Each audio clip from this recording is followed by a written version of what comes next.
శ్రీ మహాగణాధిపతయే నమః.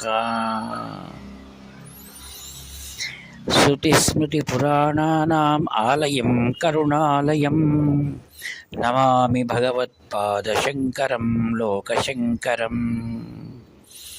అపార కరుణా సింధుం జ్ఞానదం శాంతరూపిణం శ్రీచంద్రశేఖరగురుం ప్రణతోస్మి ముదాన్వహం. దేవే దేహే చ దేశే చ భక్త్యారోగ్యసుఖప్రదం బుధపామర సంసేవ్యం తం శ్రీజయేంద్రం నమామ్యహం. నమామః శంకరాన్ వాక్యవిజయేంద్ర సరస్వతీం శ్రీగురుం శిష్టమార్గానునేతారం సన్మతిప్రదం. సర్వమంగళమాంగళ్యే శివే సర్వార్థసాధికే శరణ్యే త్రయంబకే దేవి నారాయణి నమోస్తుతే. ఆత్మస్వరూపులారా, ప్రాతకాల వందనములు. కాంచి కామకోటి పీఠం, సర్వజ్ఞపీఠం, మూలాంనాయ పీఠం 2,500 సంవత్సరాల పూర్వంలో వేద ధర్మ సంరక్షణకై సాక్షాత్ శ్రీ దక్షిణామూర్తి స్వరూపమైనటువంటి ఆదిగురు శంకర భగవత్పాదాచార్యుల వారు ఈ లోకమును అవతరించి వేద ధర్మాన్ని పునరుద్ధరించేటటువంటి మహాన్ పురుషులు. ఆయనను అద్వైతాచార్యులు అని లోకమంతా కీర్తిస్తారు.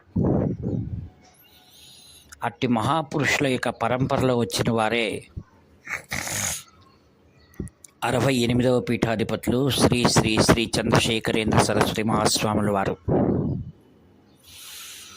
ఆదిగురు శంకరాచార్యుల వారు ఏ యొక్క ఉద్దేశంతో ఈ లోకమున అవతరించారో ఆ వేదములను పునఃస్థాపించడం కోసం భారతదేశమంతా కూడా ముమ్మార్లు కాలినడకన సంచరించి కుంఠితమైపోతున్నటువంటి వేద శాఖలను పునఃప్రతిష్ఠ చేసినటువంటి దివ్య పురుషుడు. ఒకానొక మారు కాంచి పీఠాధిపతులు గుజరాత్లో వెళ్తుండగా ఒక ప్రాంతంలో ఒక వ్యక్తి ఆయన్ని కలవడం జరిగింది. ఆయన గొప్ప అథర్వణ వేద పండితుడు. అయితే కుటుంబం భారాన్ని మోయడానికని ఆయన ఒక దుకాణంలో వృత్తి చేస్తూ జీవనం చేస్తున్నాడు.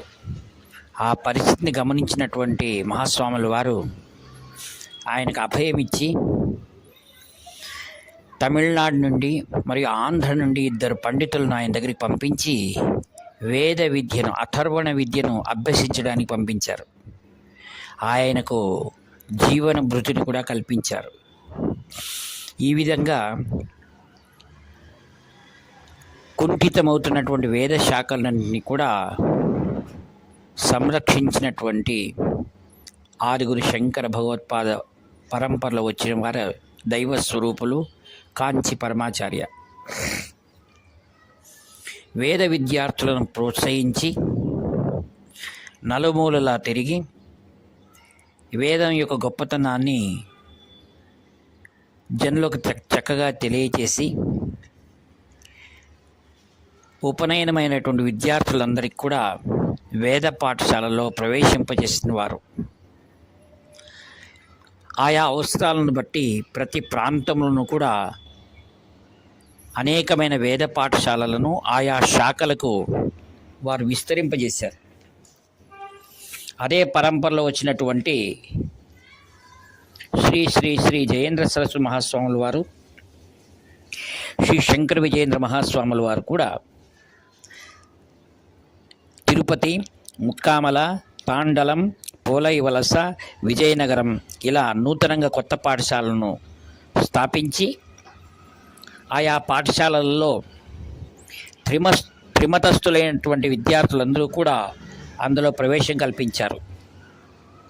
ఉదాహరణకు ద్వైత సంప్రదాయానికి చెందిన వారు కానివ్వండి, విశిష్టాద్వైతంలో ఉన్నటువంటి వారు కానివ్వండి, ఇందులో విద్యను అభ్యసించవచ్చు. విశిష్టాద్వైతంలో ఉన్నటువంటి వైఖానస పాంచరాత్రముల విద్యార్థులకు కూడా శైవాగమం మరియు పాంచరాత్రం, వైఖానస ఆగమములు, ఈ విధంగా ఆయా ఆగమములకు సంబంధించినటువంటి వాటిని కూడా పాఠశాలలు పరంపరలో కొనసాగుతున్నాయి. వేద శాఖలను కాంచీమఠం సర్వవేళలా పరిరక్షిస్తుంది. వేద పాఠశాలలు చదివేటువంటి విద్యార్థులకు మంచి వసతి, నాణ్యమైన భోజనం, సుశిక్షితులైన వేద పండితుల మార్గదర్శనంలో నేడు ఎందరో ఉత్తీర్ణులై మేమంతా కాంచీలో అభ్యసించామని కాంచీ మఠానికి కృతజ్ఞతలు తెలియజేస్తూ ఉంటారు. కాంచీ పరమాచార్య స్వాముల వారి కాలంలో మన దేశపు అత్యున్నత పదవిని పొందినటువంటి గౌరవనీయులు శ్రీ శంకరదయాళ శర్మ గారు మన దేశపు 9వ రాష్ట్రపతి. ఈయన హిందూ గౌర్ బ్రాహ్మణం చెందినవారు. భోపాల్లో జన్మించారు. ఈయన భార్య శ్రీమతి విమలా శర్మ గారు. వీరు ఆంధ్రప్రదేశ్, పంజాబ్ మరియు మహారాష్ట్రలో గవర్నర్గా కూడా వీరు బాధ్యతలు నిర్వర్తించారు. వీరు మన భారతీయ సంస్కృతి, వేదములు మరియు వీటిపై అత్యున్నతమైనటువంటి గౌరవ ఆదరాభిమానాలు ఉన్నటువంటి సుసంస్కారమైన రాష్ట్ర అధ్యక్షులు. వీరు కాంచి కామకోటి పీఠం పరమాచార్య స్వాముల వారికి అత్యంత ప్రియమైనటువంటి వ్యక్తి. ఒకసారి చెన్నైలో వేద పాఠశాలలో ఉత్తీర్ణులైనటువంటి విద్యార్థులందరికీ కూడా పట్టాలు ఇప్పించేటువంటి ఒక సందర్భంలో స్వాముల వారు శ్రీయుత శంకరదయాళ శర్మ ద్వారా ఆ విద్యార్థులకు ఉత్తీర్ణ పత్రాలను ఇప్పించాలని సంకల్పించారు. అందుకై తన శిష్యులను కొందరిని పంపించి తన యొక్క ఉద్దేశాన్ని రాష్ట్రపతికి తెలియజేశారు. స్వామివారు ఎంతో సంతోషించి ఆ కార్యక్రమంలో పాల్గొనడానికి తన సుముఖతను వ్యక్తపరిచారు. స్వాముల వారు ఆ సభా కార్యక్రమం మొదలవడానికి ముందుగా కార్యనిర్వాహకులను పిలిచి వారు విద్యార్థులు ఉన్న చోటుకే రాష్ట్రపతి వెళ్ళి ఆ విద్యార్థులకు ఆ పత్రాలు అందించేట్టు ఏర్పాటు చేయమన్నారు. వారు ఆయన గొప్ప రాష్ట్రపతి కదా, ఆయన దగ్గరికే వెళ్ళి విద్యార్థులు తీసుకోవడమే సముచితము అని ఆ యొక్క ప్రోటోకాల్ గురించి తెలియజేశారు. స్వాముల వారు ఏమీ కాదు, పర్వాలేదు, వారికి నా ఉద్దేశాన్ని చెప్పండి, వారే వెళ్ళి ప్రేమగా విద్యార్థులకు గౌరవంగా అందిస్తారు, ఎందుకంటే వారు ఇప్పుడు విద్యార్థులు కారు, ఉత్తీర్ణమైనటువంటి వేద పండితులు అన్నారు. మన దేశంలో వేదమునకు మరియు పండితులకు అత్యున్నతమైనటువంటి సముచిత స్థానాన్ని ఋషుల వేదకాలం నుండి కూడా కొనసాగుతూ ఉంది అని శ్రీవారు చెప్పారు. అదేవిధంగానే శ్రీ శంకరదయాళ శర్మ గారు మహాస్వాముల వారి సంకల్పం ప్రకారం ఆ యొక్క ఉత్తీర్ణ పత్రాలు ఇచ్చే సందర్భంలో ఒక్కొక్కరి పేరు పిలిచినప్పుడు గౌరవనీయ రాష్ట్రపతి గారు విద్యార్థుల దగ్గరికి వెళ్ళి, అనగా ముందు కాబోచున్నటువంటి వేద పండితులు వారి దగ్గరికి వెళ్ళి ఆ యొక్క ప్రమాణ పత్రాన్ని అందించారు. ఆ రోజు సుసంపన్నమైనటువంటి ఆ కార్యక్రమం మన వేద సంస్కృతి సంరక్షణకు ఒక నూతన అధ్యాయమనే మనం చెప్పుకోవచ్చు. ఏ దేశంలో పండితులు మరియు గురువులు గౌరవించబడతారో ఆ దేశం అత్యున్నతమైన స్థానాన్ని పొందుతుందని మహాస్వాముల వారి ఉద్దేశం. బ్రిటిష్ బ్రాడ్కాస్టింగ్ కార్పొరేషన్ వారు చేసిన సర్వేలో ప్రపంచంలో 10 దేశాల్లో గురువులకు అత్యున్నతమైన ప్రాధాన్యత ఇవ్వబడుతుందని ఒక సర్వేలో తెలిసి వస్తుంది. దాంట్లో ఏ దేశాలు ఉన్నాయో ఒకసారి చదివి వినిపిస్తాను.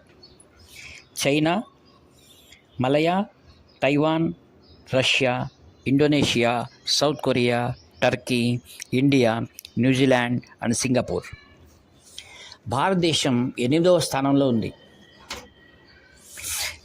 కమ్యూనిస్ట్ దేశమైనటువంటి చైనా, ఇవన్నీ కూడా, రష్యా కూడా 1, 4 స్థానాల్లో ఉన్నాయి. ఇంకొక ఆశ్చర్యమైన విషయం ఏంటంటే, మన దేశంలో ఉన్నటువంటి వేదములు కానివ్వండి, మరియు సంస్కృత భాష నేడు ఎక్కువ భాగం జర్మనీలో ప్రతి వీధిలోనూ పాఠశాలలు కొనసాగుతున్నాయి. వారు భావించింది ఏంటంటే, సంస్కృతము నేటి వైజ్ఞానిక మరియు కంప్యూటర్ నాలెడ్జ్కి చాలా దగ్గరగా ఉందని అనేకమైనటువంటి పరిశోధనల్లో వారు కనుక్కున్నారు. అందుకనే అతి సులభమైనటువంటి సంస్కృత భాషను ప్రచారం చేసేటువంటి బాధ్యతను ఆ దేశం స్వీకరించి అనేకమైనటువంటి పండితులను భారతదేశం నుంచి జర్మనీకి తీసుకుని వెళ్ళి అక్కడ పోషిస్తున్నారు. మన భారతదేశం ప్రభుత్వం కూడా వీటిని గుర్తించి అన్ని వివాదాలను పక్కన పెట్టి మన దేశంకి అత్యున్నతమైనటువంటి మన వేద భాష సంస్కృతి దేవనాగరి భాషను కూడా మనం పెంపొందించుకోవాలి. ఆంగ్లంతో పాటుగా మన ప్రాంతీయ భాషలు మరియు సంస్కృతాన్ని మనము అభివృద్ధి చేయాలని ప్రస్తుత పీఠాధిపతులు శ్రీ శ్రీ శ్రీ శంకర విజయేంద్ర సరస్వతి మహాస్వాముల వారు అనేక చోట్ల తమ అనుగ్రహ భాషణంలో తెలియజేశారు. నేటి ప్రతి ఒక్కరూ కూడా మేల్కొని శ్రీవారు ఇచ్చినటువంటి సందేశాన్ని హృదయానికి బాగా ఆలోచన చేసి మన దేశం భాషలో ముఖ్యమైనటువంటి సంస్కృతాన్ని మనం మరలా ఆమూలాగ్రంగా పాఠశాలల్లో అమలు చేసేటువంటి బాధ్యతను ఇందు మూలకంగానైనా ప్రభుత్వాలు స్వీకరిస్తాయని ఒక నమ్మకంతో అనేక మంది వేచి ఉన్నారు.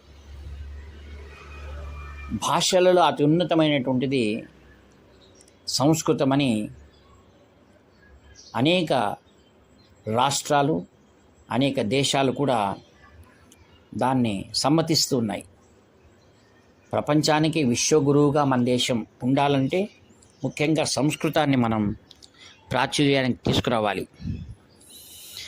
దానికై ప్రతి ఒక్కరు కృషి చేయాలి. మన ఆమూలాగ్రమైనటువంటి ఆదిగురు శంకర భగవత్పాదాచార్యులు కానివ్వండి, త్రిమతాచార్యులు అందరూ కూడా ఏ యొక్క సంస్కృతానికి ప్రాధాన్యత ఇచ్చి వాటి కృషికి కోసం వాళ్ళు ఎంతో శ్రమించారు. అనేకమైన శ్లోకములు మన సంస్కృతి మరియు మన వాంగ్మయం అంతా కూడా ఎక్కువగా సంస్కృతంలో ఉందని మనం తెలుసుకోవాలి. అట్టి దానికి మనం కృషి చేయాలని, సమున్నతమైనటువంటి వేదమునకు ఎంతటి ప్రాధాన్యతను మన కాంచి పరమాచార్యుల వారు ఇచ్చారో మనము పై ఉదాహరణలు తెలుసుకొని దానికి మనమందరూ కూడా శ్రమిద్దాం.